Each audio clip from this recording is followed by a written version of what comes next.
आप सभी को जय मसीह की। आज आप जिस वचन को सुनने जा रहे हैं वो केवल पढ़ने या सुनने के लिए नहीं, बल्कि जीवन को बदल देने वाला परमेश्वर का जीवित वचन है। बाइबल का हर वचन हमारे मन, आत्मा और हृदय को नई शक्ति, नई आशा और नई दिशा देता है। जब जीवन में अंधकार, डर, चिंता और निराशा छा जाती है, तब यही वचन हमें संभालता है और आगे बढ़ने का साहस देता है। मेरे प्रियो, मैं आपसे निवेदन करता हूँ कि इन वचनों को ध्यान से सुनिए, मन लगाकर सुनिए और कम से कम पूरे 11 से 15 वचन तक धैर्य के साथ सुनने का प्रयास कीजिए, क्योंकि कई बार पहला वचन मन को छूता है तो अगला वचन आत्मा को मजबूत करता है।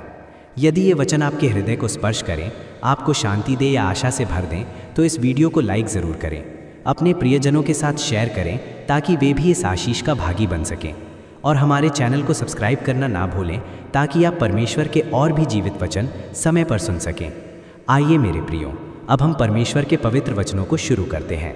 मेरे प्रियो, आज का हमारा पहला वचन है नीति वचन 3 का 5 और 6। मेरे प्रियो, इस वचन को ज़रा ध्यान से सुनिएगा और समझने का पूरा प्रयास कीजिएगा। तू पूरे मन से यहोवा पर भरोसा रखना और अपनी समझ का सहारा ना लेना। अपनी सब चालों में उसी को स्मरण करना और वो तेरे लिए सीधा मार्ग निकालेगा। मेरे प्रियो, इस वचन का अर्थ ये है कि मनुष्य अक्सर अपनी बुद्धि, अनुभव और समझ पर भरोसा करता है, परंतु ये वचन हमें सिखाता है कि सच्चा भरोसा केवल परमेश्वर पर होना चाहिए। हमारी समझ सीमित है, परंतु परमेश्वर की समझ असीम है। जब हम अपने जीवन के हर निर्णय में उसे स्मरण करते हैं, तब वो हमें गलत रास्तों से बचाकर सही दिशा में ले जाता है। ये वचन हमें सिखाता है कि आत्मसमर्पण कमजोरी नहीं, बल्कि विश्वास की सबसे बड़ी ताकत है।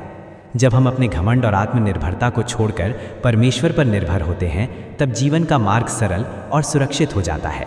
मेरे प्रियो, हमारा अगला वचन है मत्ती 11 का 28। हे सब परिश्रम करने वालों और बोझ से दबे लोगों, मेरे पास आओ, मैं तुम्हें विश्राम दूंगा।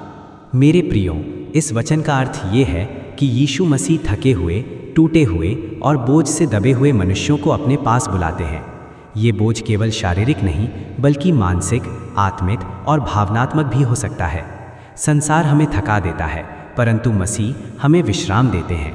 ये विश्राम केवल शरीर का नहीं, बल्कि आत्मा की गहराई तक पहुंचने वाली शांति है। ये वचन हमें आश्वासन देता है कि जब कोई हमें समझ नहीं पाता, तब यीशु हमें पूरी तरह समझते हैं और हमारे बोझ को हल्का करते हैं। मेरे प्रियो, हमारा अगला वचन है भजन संहिता 46 का 1। परमेश्वर हमारा शरण स्थान और बल है, संकट में अति सहज से मिलने वाला सहायक। मेरे प्रियो, इस वचन का अर्थ ये है कि जब जीवन में संकट अचानक आते हैं और हर सहारा